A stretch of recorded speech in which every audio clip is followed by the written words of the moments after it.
Berjumpa lagi dengan saya, Siana Ria. Di video pembelajaran kali ini, kita akan belajar mengenai penganggaran perusahaan, khususnya anggaran produksi. Video ini nanti akan berseri terdiri dari video-video untuk penganggaran bahan baku atau bahan mentah, biaya tenaga kerja, dan biaya overhead perusahaan. Yuk, mari kita sama-sama belajar penganggaran perusahaan, khususnya anggaran produksi. Video kali ini kita akan belajar mengenai anggaran tenaga kerja ya. Jadi kita akan menjawab soal khusus untuk anggaran tenaga kerja ya, di mana kita akan belajar bagaimana kita bisa menyelesaikan soal yang ada di dalam materi ini, kemudian kita memberikan analisanya ya sebagai bagian dari anggaran produksi. Yuk kita mulai. Jadi misalnya kita punya contoh untuk soal anggaran tenaga kerja. Saya mengkategorikannya menjadi perhitungan berdasarkan 3, yaitu jam kerja, yang A jumlah tenaga kerja, yang B dan C berdasarkan upah tenaga kerja.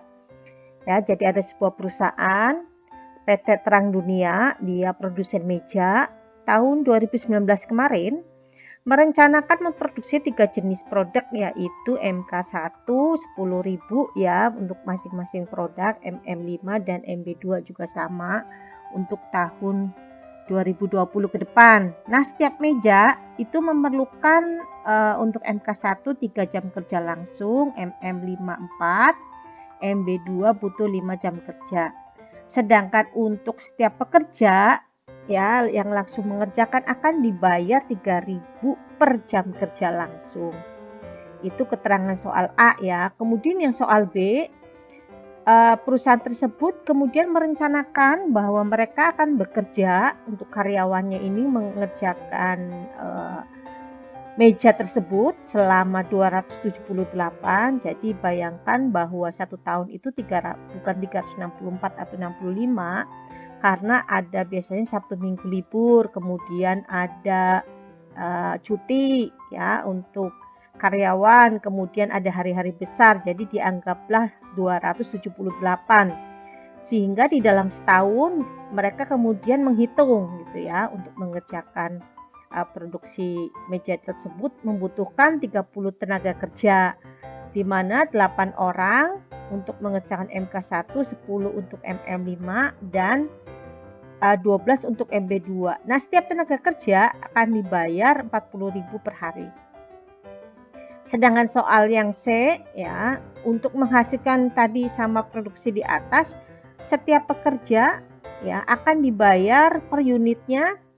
Untuk MK1 11.000, MM5 12.000 dan MB2 itu 14.000. Kemudian yang menjadi pertanyaan adalah berdasarkan 3 contoh soal di atas tadi. Di atas itu hitunglah anggaran biaya berdasarkan anggaran biaya tenaga kerja ya, berdasarkan keterangan dari masing-masing soal. Ya, jadi kita akan menghitung anggaran biaya tenaga kerja A, B, C, kemudian dari ketiga contoh soal tersebut, seandainya itu memang tepat dan benar sudah dilakukan oleh perusahaan, pasti akan menemukan hasil-hasil yang berbeda. Nah, tugas kita adalah memilih perhitungan biaya anggaran mana yang dianggap ideal dan berikan alasannya. Jadi kalau kita menganggap ternyata di A lebih menguntungkan, atau yang di B menguntungkan, atau yang di C, nah kita memilih itu berdasarkan apa? Berikan analisis dari alasan tersebut. Yuk kita akan mengerjakannya di Paint.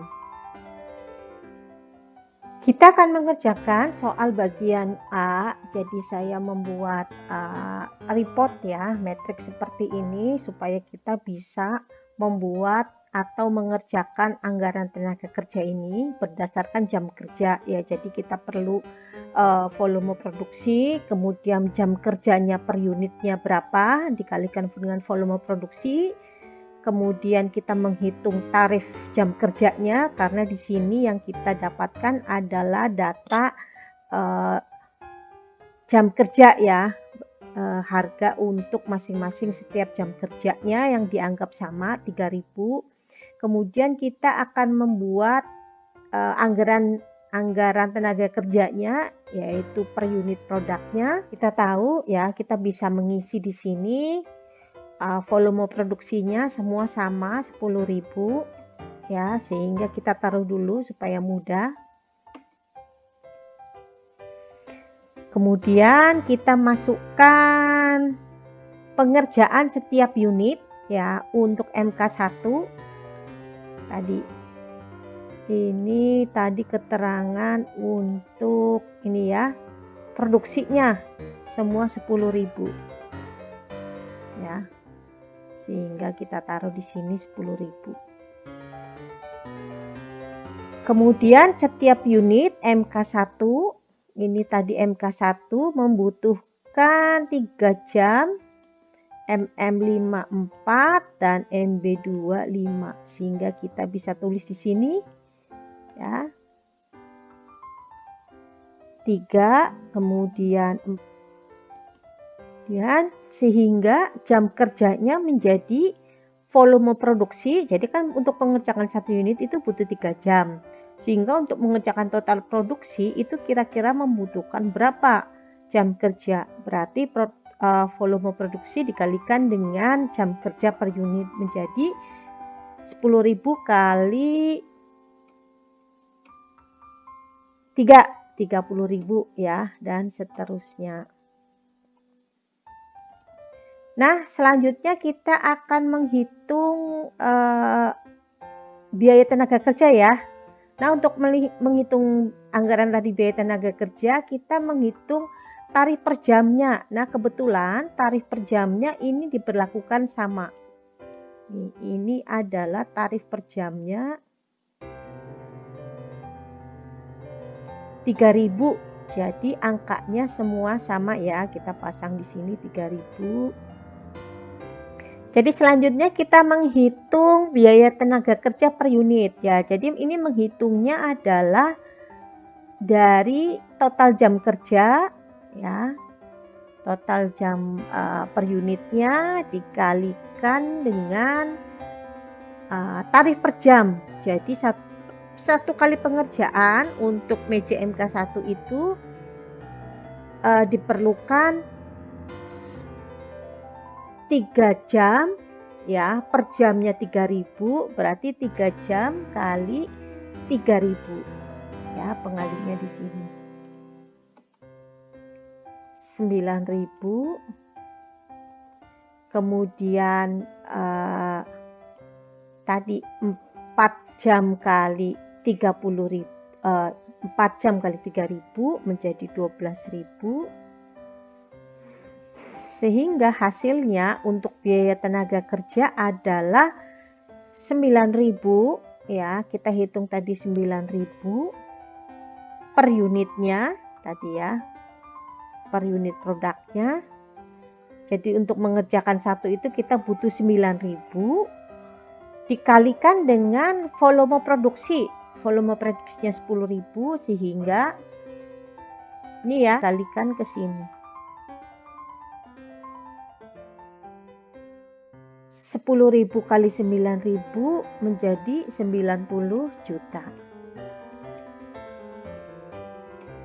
Demikian juga yang di bawahnya ya, yang di bawahnya 10.000 kali 12.000 hasilnya 120 juta. Setelah kita menemukan ini, kemudian kita jumlah. Biasa kalau di penganggaran kita harus menjumlah ya, jangan lupa. Supaya untuk menghitung secara keseluruhan total anggaran itu membutuhkan berapa. Nah, ini kita sudah mendapatkan perhitungan anggaran tenaga kerja berdasarkan jam kerja. Ya, nilainya adalah 360 juta. Ya, kita akan mengerjakan soal yang B. Jadi berdasarkan jumlah tenaga kerja kita mendapatkan soal tadi ya, bahwa karyawan tersebut ya, kita memperhitungkan anggaran tenaga kerja berdasarkan upah harian ya. Jadi berdasarkan kita bisa membayar tenaga kerja berdasarkan waktu ya. Tadi berdasarkan mengerjakan per jamnya, ini mengerjakan per harinya. Misalnya kita perlu tenaga kerja 30 orang untuk mengerjakan model-model meja tadi, ya. Kemudian kita menggunakan nih upah per harinya, kita langsung masukkan, ada angkanya untuk upah per hari, ya. Upah per harinya sama dianggapnya untuk MK1, MK2 dan seterusnya ya. Oke, adalah 40.000. Jadi kita masukkan upah per harinya adalah tadi 40.000 per hari ya. Kemudian kita menghitung tadi menetapkan jumlah jam kerja. Ada keterangannya jumlah jam kerja yaitu ini ya. Bukan jam kerja, maaf, jumlah hari kerja ya. Hari kerja. Jadi hari kerja selama 1 tahun tadi sudah dijelaskan di depan ya, ditetapkan 278.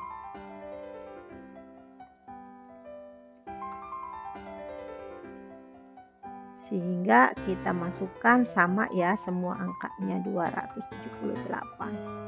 Oke, kita masukkan.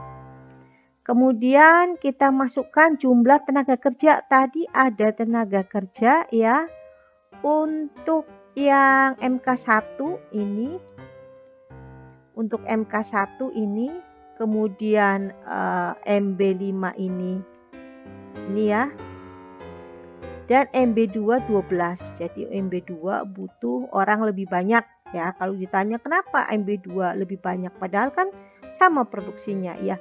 Kadang jenis produknya ini memerlukan tingkat kerumitan ya, tingkat waktu pengerjaan yang berbeda-beda.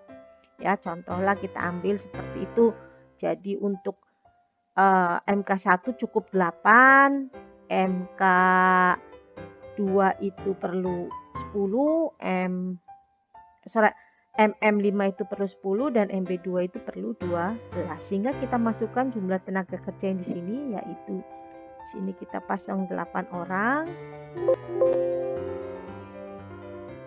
Kemudian 10 orang dan untuk yang MB2 kita butuh 12 orang. Kita akan menghitung biaya tenaga kerjanya dari mana? Dari 40.000 ini langsung kita kalikan dengan jumlah pekerja ya. Kita kalikan karena menghitungnya harian, jadi kita kalikan dengan jumlah hari kerja yaitu 278.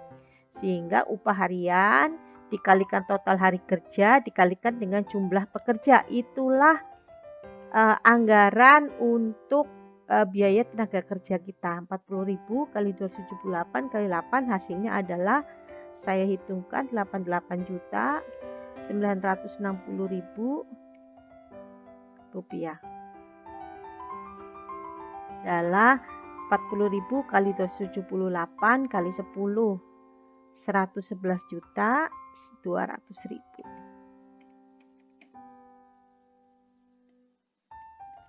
Kemudian kita jumlahkan tadi dari biaya tenaga kerja, anggarannya kita jumlahkan, kita dapatkan hasil 333.600.000 rupiah.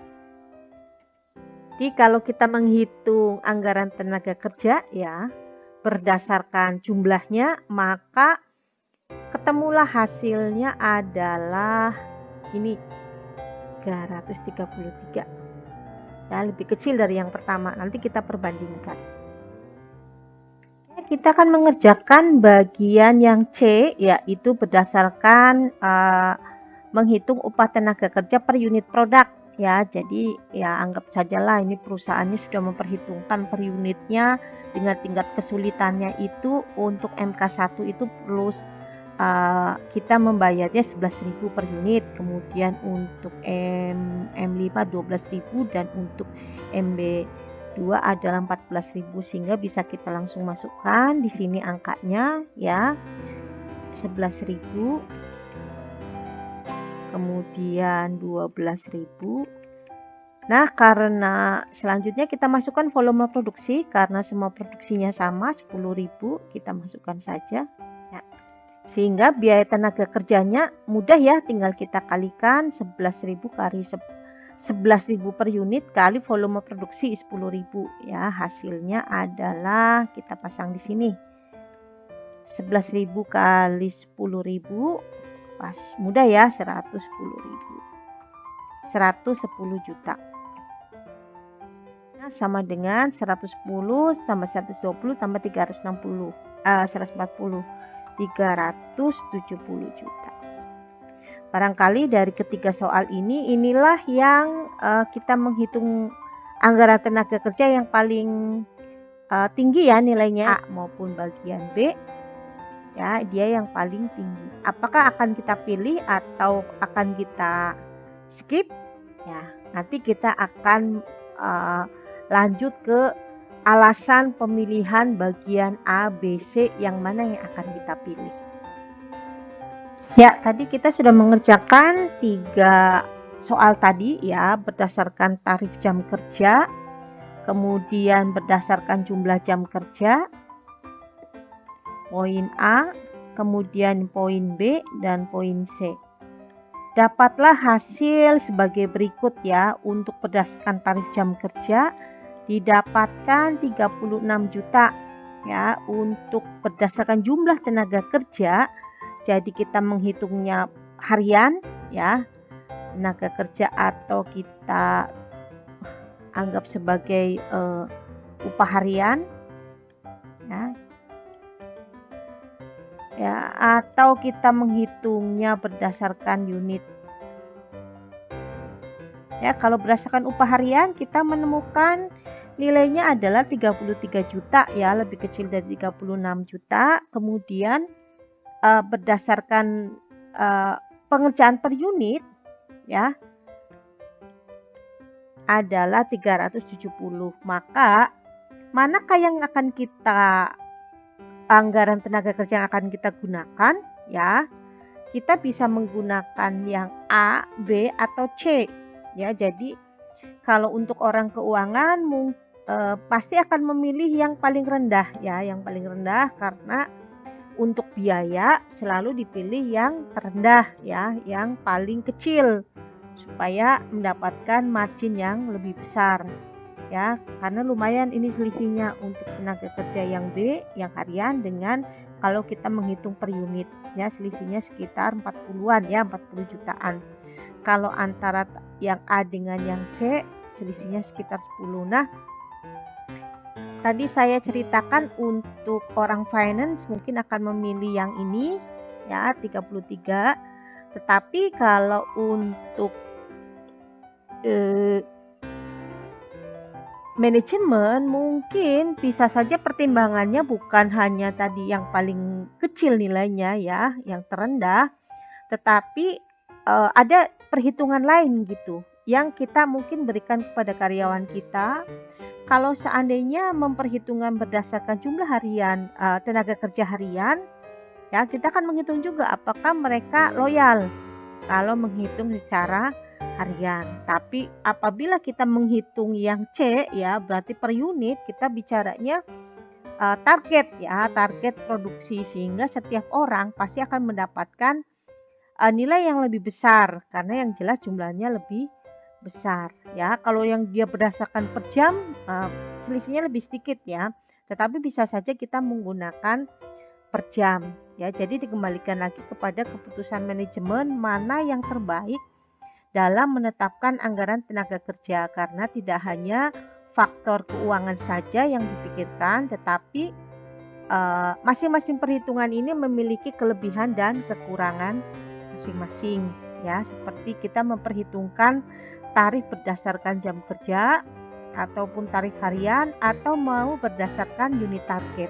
ya, masing-masing punya kelebihan dan punya kekurangan. Jadi kita bisa melihat histori dari perusahaan tersebut, apakah dia terbiasa menggunakan tarif jam kerja harian ya, atau per unit kerja ya. Karena memang untuk menentukan upah karyawan ada banyak faktor ya, selain untuk memperhitungkan tenaga kerja pengerjaannya per unitnya ataupun jam kerjanya, ada hal-hal lain yang juga harus dipertimbangkan. Jadi misalnya walaupun biayanya cukup tinggi, misalnya kita memilih yang C tetapi karyawan lebih loyal, kemudian hasilnya lebih bagus gitu ya. Hasilnya lebih bagus, maka ya lebih baik kita menggunakan yang kira-kira hasilnya terbaik gitu ya. Biasanya untuk yang menentukan berdasarkan target, ya pasti akan tercapai nih targetnya. Karena kalau dia tidak tercapai targetnya, pasti gajinya berkurang gitu ya, upahnya berkurang. Ya bisa saja dia jadi terburu-buru, mereka jadi terburu-buru pengerjaannya. Ya, tapi kalau dihitungnya harian, bisa saja dia santai saja ya. Mau targetnya tercapai atau tidak, pokoknya tiap hari saya kerja saja. Ya, bisa saja dia targetnya tidak tercapai, tetapi pengerjaannya bisa saja lebih bagus. Jadi masing-masing itu memiliki kelebihan dan kekurangan. Dikembalikan lagi ke pihak manajemen. Tapi sekali lagi, kalau berdasarkan orang finance ya, keuangan pasti akan memilih yang paling ekonomis. Itu kira-kira pendapat saya dari 3 soal tadi ya. Selamat teman-teman, silahkan mencoba untuk soal-soal yang lain ya. Ini soal ini memang secara sederhana saja supaya kita bisa membuat anggaran tenaga kerja secara sederhana dan memberikan analisanya juga secara sederhana. Kita tadi sudah belajar mengenai penganggaran perusahaan, khususnya anggaran produksi. Ya, dari beberapa soal, kemudian ada cara penyelesaiannya. Apabila teman-teman, mahasiswa ataupun pihak-pihak lain yang ingin belajar mengenai penganggaran perusahaan dan merasa video ini bermanfaat, boleh subscribe video ini, kemudian berikan like, komen ya, atau mainkan loncengnya, sehingga saya tetap bersemangat untuk membuat video-video pembelajaran berikutnya, khususnya perkuliahan ekonomi. Tetap semangat, selalu ceria, dan sukses selalu.